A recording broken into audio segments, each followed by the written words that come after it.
Hello mga karkrod! Welcome sa ating OFW Life in Qatar. Dito ay babahagi ng ating mga kababayang OFW ang kanilang experience sa buhay Qatar. At magbibigay din sila ng kanilang tips and advice kung paano mag-survive bilang isang OFW dito sa Qatar.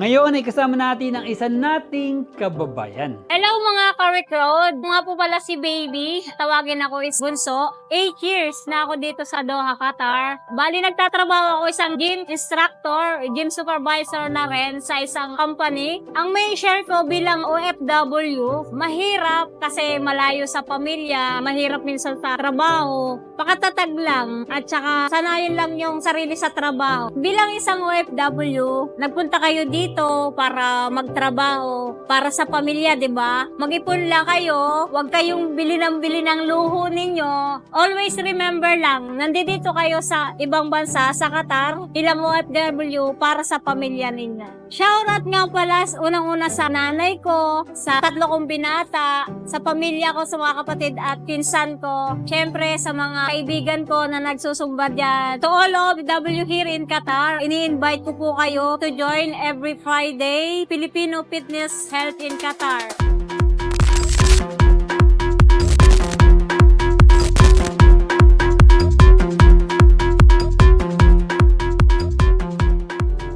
God bless everyone. God bless Rick Road page and God bless FFHQ. Thank you.